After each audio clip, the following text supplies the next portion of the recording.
حي على الفلاح.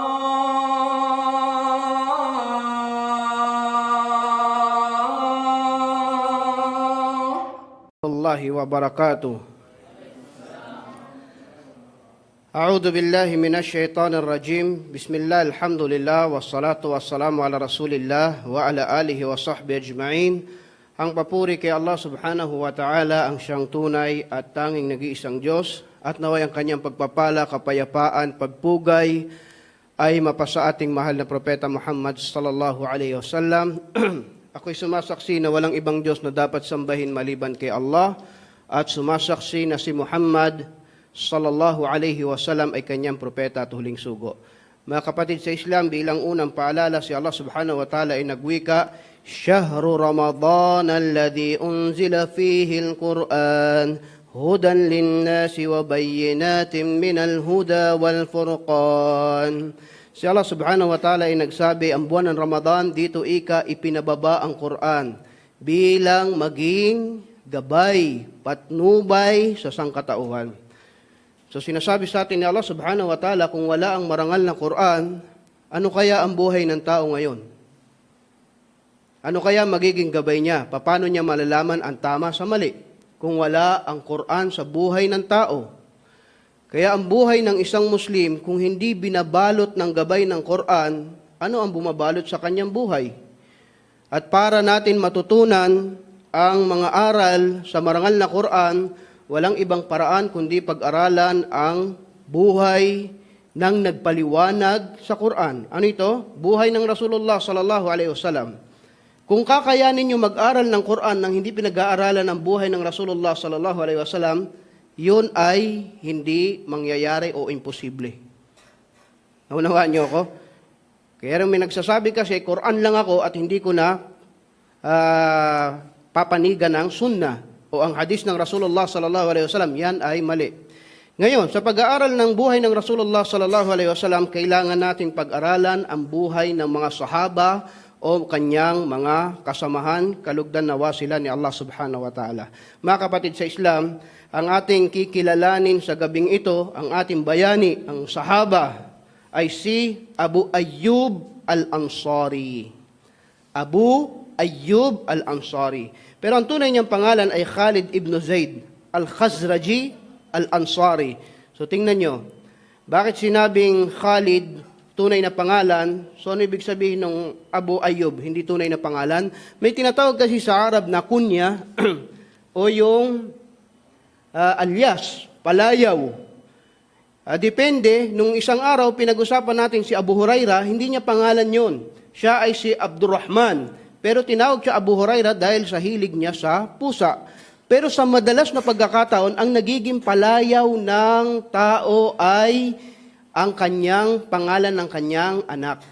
So, halimbawa, binata ka pa lang, nangangarap ka pa lang mag-asawa, at pag nagkaasawa ko, inshallah, papangalanan ko yung anak ko na Khalid, pag nagkaanak ako. Binata pa lang siya, pwede na siya magpatawag na siya ay si Abu Khalid.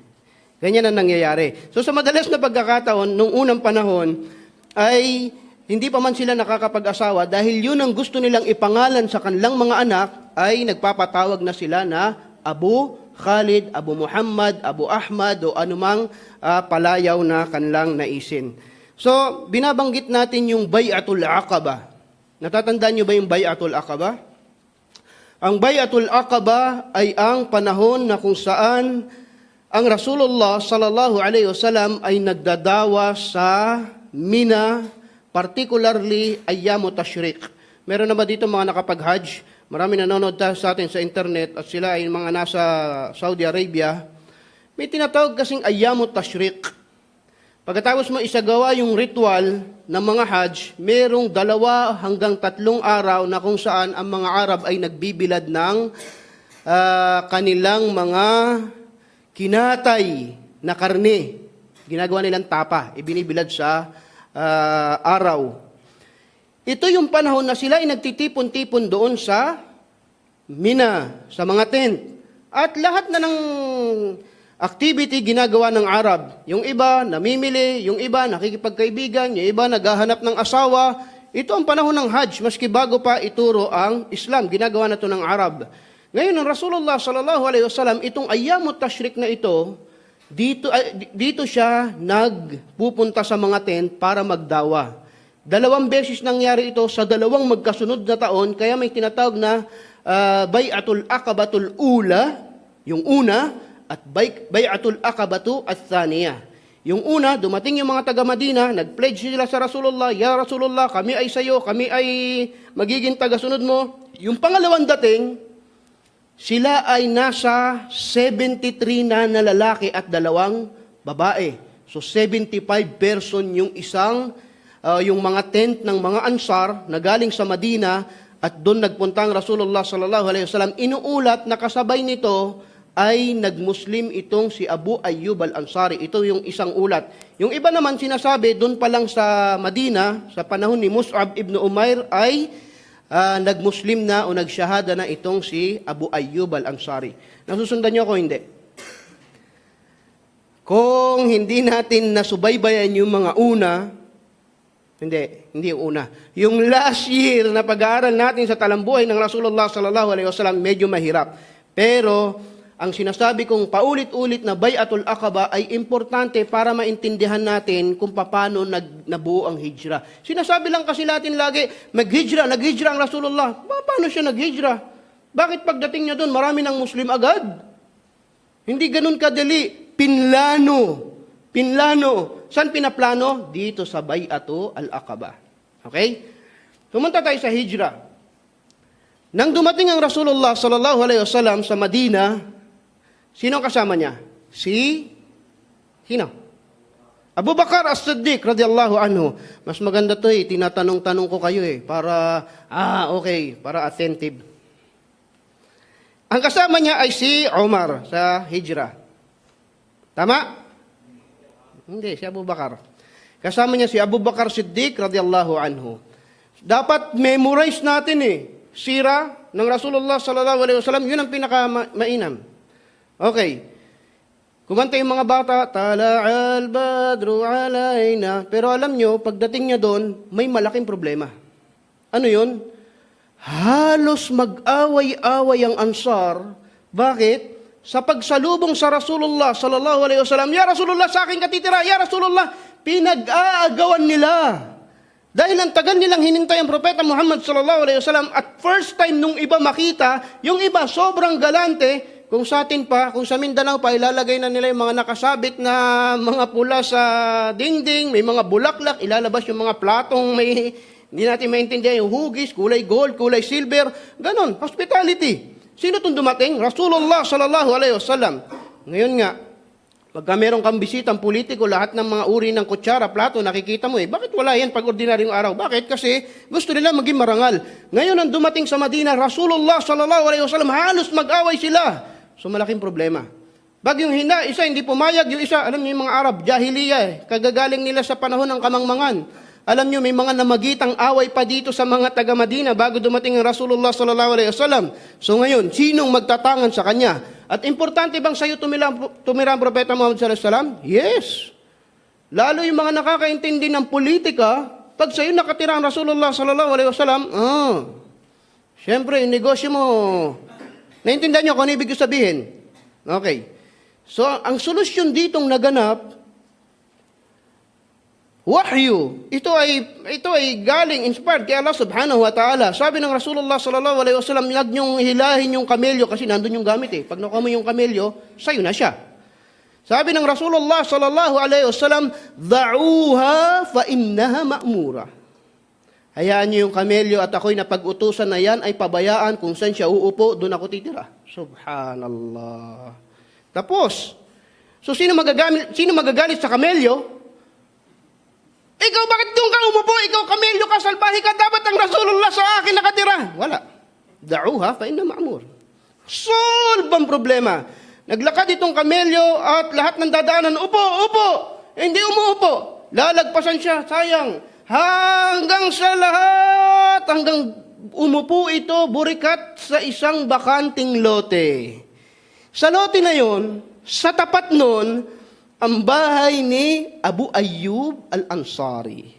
Okay? Siya yung kikilalanin natin. Pero gusto ko magkuha ng aral dito. Sinasabi ng history, pag upo nung kamilyo na yon doon sa bakanting lote, tinanong ng Rasulullah sino ang may-ari at naiulat na ito ay kambal at binili ng Rasulullah sallallahu alaihi wasallam yon sa halagang kanlang na pagkasunduan. Binili. Pero kung tutuusin, pag hingin nyo ng Rasulullah sallallahu alaihi wasallam, yun ay pwede. Bakit? Kasi gustong-gusto nga nila Tsaka mananampalataya sila Pwedeng sabihin ng Rasulullah, ito, pag-aaral natin ng Islam. Pero binili ng Propeta Muhammad sallallahu alaihi wasallam para magbigay ng malaking aral sa atin. Titigil tayo dito. Narinig ko to isang lecturer na kasamahan namin, ingatan nawa siya ni Allah subhanahu wa ta'ala, gusto ko bigyan ng diin dito. Ngayon, marami sa mga foundation, organization, o anumang mga nagpapatayo ng masjid, tingnan nyo to, pakinggan nyo to. Number one condition para sila ay magpatayo ng masjid ay kailangan may donated na lupa. Narinig nyo na to, hindi? Yes, narinig nyo na. At sila ay shoulder nila yung pagpapatayo ng building dahil dinonate mo yung lupa. Wala pa akong narinig na foundation, organization, nagsasabing hanapan nyo kami ng lupa at patatayuan namin ng masjid. Wala. Ang gusto nila lagi, donated na lupa. Ngayon, yung mga tao, pagka meron ka mga ari ng lupa, meron ka isa sa Makati at yung isa nasa Bataan, o kaya sa liblib na lugar na malayo, pinakamalaking posibilidad ang idodonate mo yung nandun sa liblib sa probinsya. Bakit? Nag-generate ng fund yung nasa Manila nasa commercial area Kaya naman, ito mga foundation, nag-donate ng lupa, patatayuan nila yung masjid doon sa probinsya. Pagkatapos matayo ng masjid, ang laki, ang ganda, kompleto, sementado, pinturado, ang nagsasala mga kambing.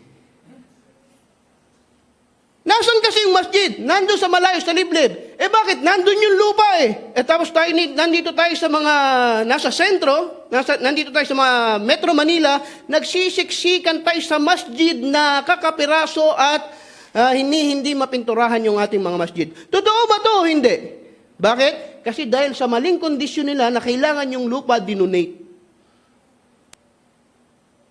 Ba't ganito nangyayari sa atin ngayon? Ito sa usapin ng masjid. Sana kuhaan natin ito ng aral. Ang Rasulullah sallallahu alaihi wasallam, binili niya yung masjid at pinatayuan nila yon ng kanyang masjid at mga bahay ng kanyang asawa sallallahu alaihi wasallam. Okay, sana makakuha tayo ng aral dyan.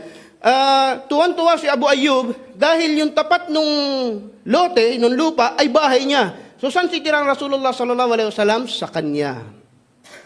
Para siyang tumama sa loto dahil dala-dala niya yung gamit sa dalawang kamay, ang gamit ng Rasulullah sallallahu alaihi wasallam. At sinabi niya, "Ya Rasulullah, doon po kayo sa second floor ng bahay ko." Dalawa yung bahay nila. Pero yung second floor nila, hindi katulad ng second floor natin na binuhusan ng semento, may mga slab, may mga, hindi ganun.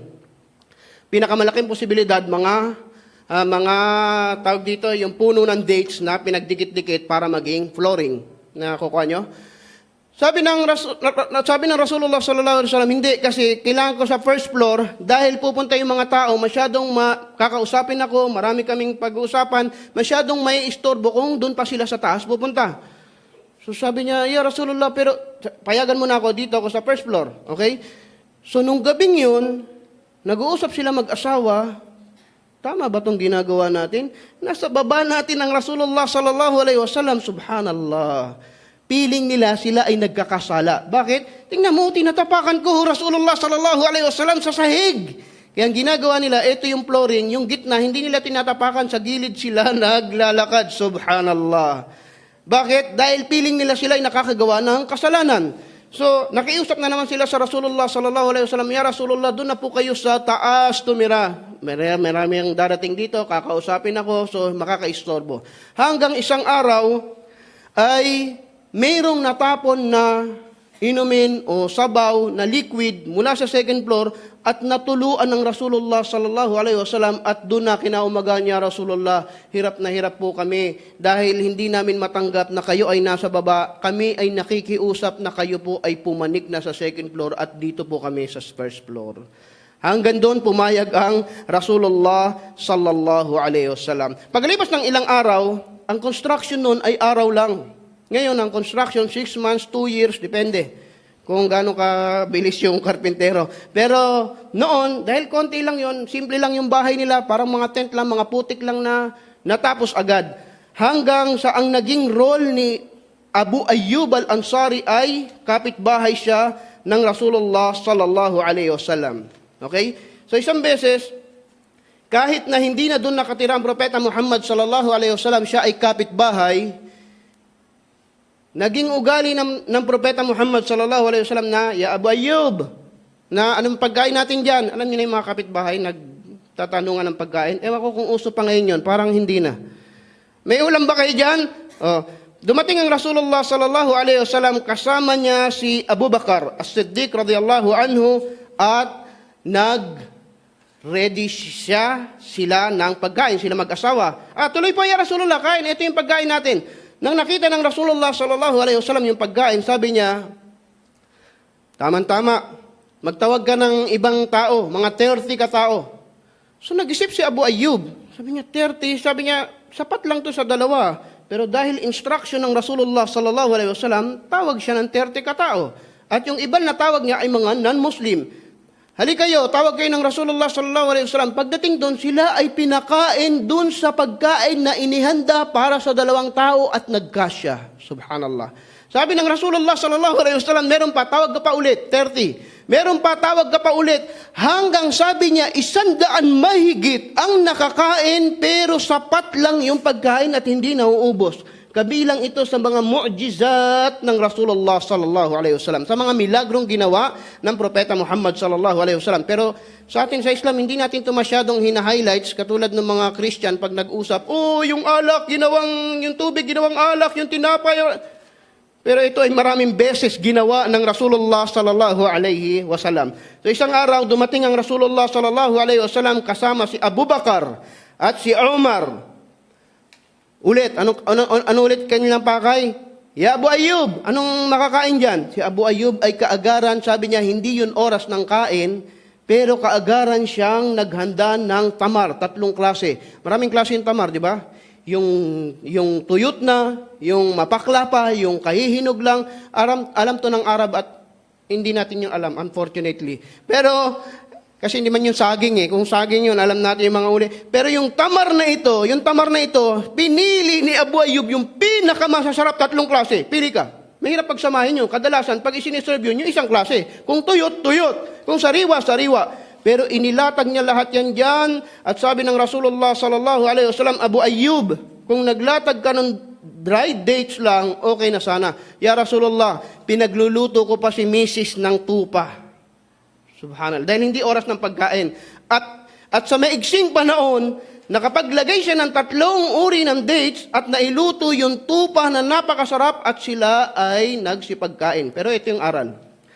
Pagkatapos nilang kumain, sabi ng Rasulullah sallallahu alaihi wasallam, salamat sa iyo, nagpasalamat siya, at Abu Ayyub, pwede mo ba akong ipagbalot nito?